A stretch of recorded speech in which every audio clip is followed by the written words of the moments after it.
Performance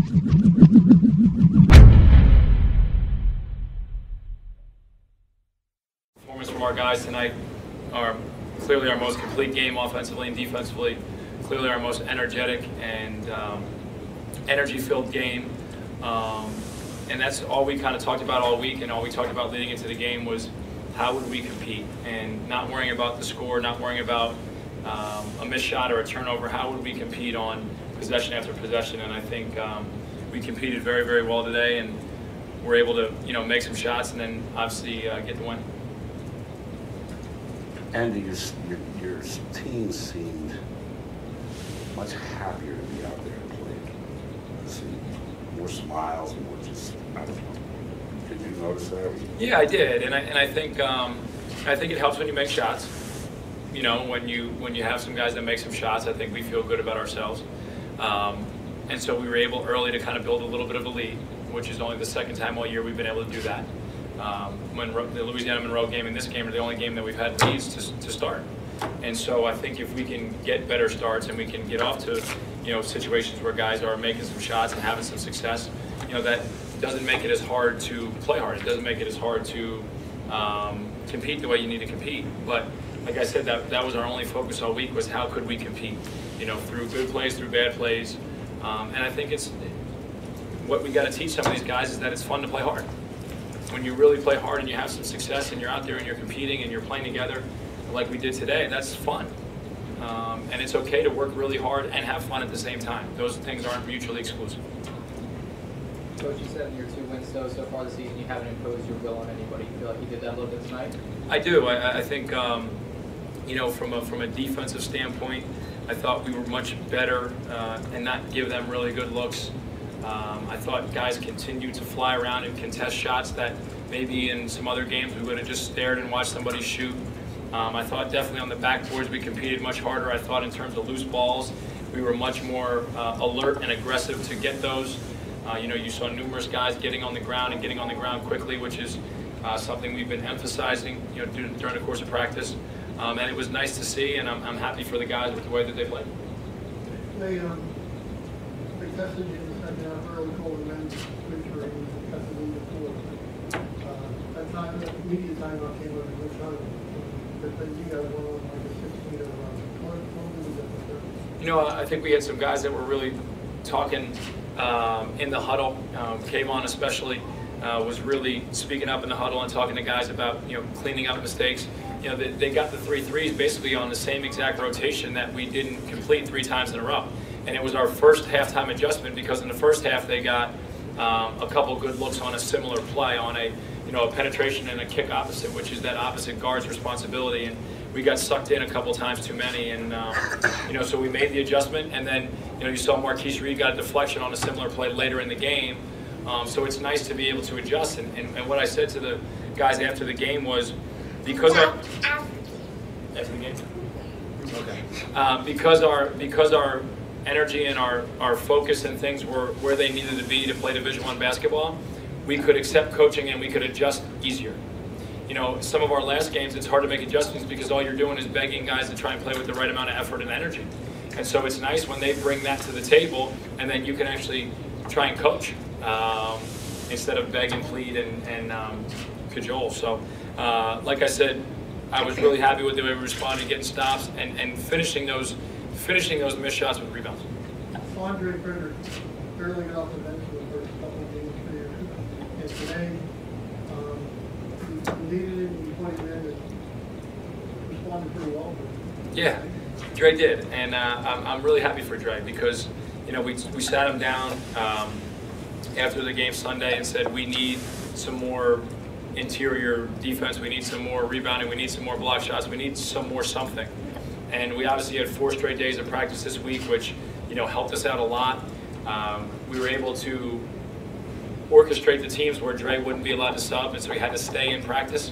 Okay, because one of the things, Dre's a really quiet, reserved guy, and so people just go, okay, Dre, you're out. And he goes, okay, and he goes and stands on the side. So we had to kind of orchestrate it so that he was not allowed to come out. And he put 3 or 4 good days together, and we said to him, if you can do that, we'll give you a shot.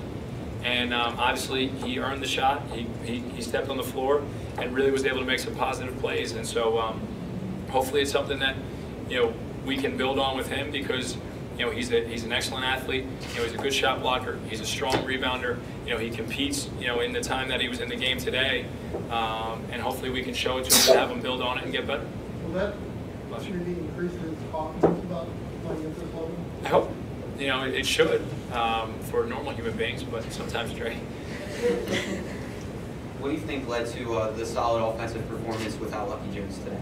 I thought we moved the ball really well today, and I thought that we took higher percentage shots.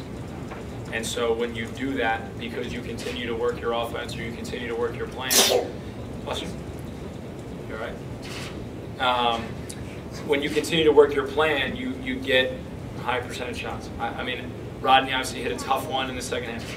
Rodney obviously hit a tough one in the start of the second half that was pretty contested. But other than that, we didn't really shoot too many contested jump shots. We took layups, some contested, some uncontested, but those were part of the game. We took open three-point shots, and we got to the free throw line. We hadn't been to the free throw line a ton, and I thought we were more aggressive in the way that we attacked. Is something that we talked to our guards about trying to get downhill when they're driving the ball over, when they're coming off ball screens, and seeing if we can maybe pick up some fouls and get to the free throw line to help us score. Do you think that was the result without having Lucky Jones in the game? Like it kind of forced the offense to move the ball and work for good shots instead of I don't think so. I think Lucky's played so much basketball for us. He knows how to play. He knows how to move the ball. He knows how to run all of our offensive sets. I just think it was something that we've emphasized and we've really shown on film that it's not always going to be there for you, and sometimes you got to be able to continue to work your offense and allow the defense to break down, and we did a better job of that today.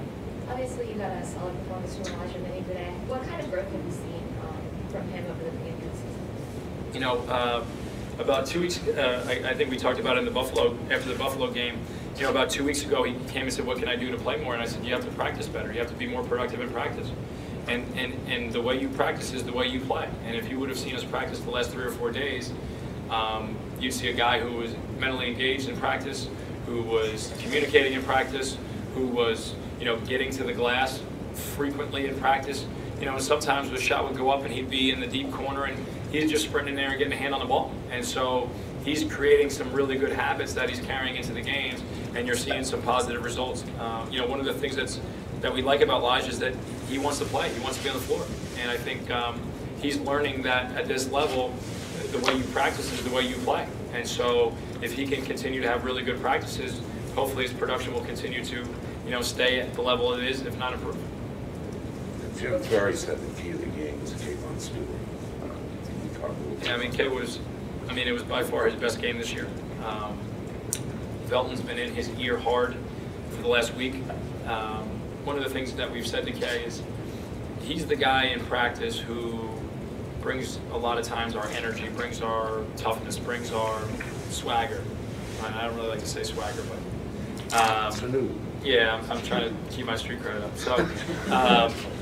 So he kind of brings that to us. He hasn't really brought that to the games.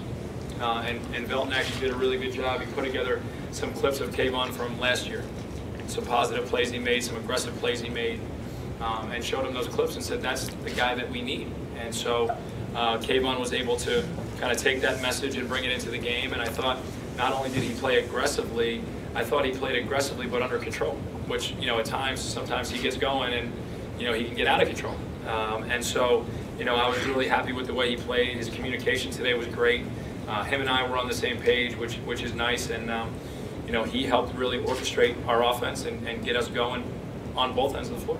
I thought he did show some swag. Yeah, definitely. Yeah, you got street credit.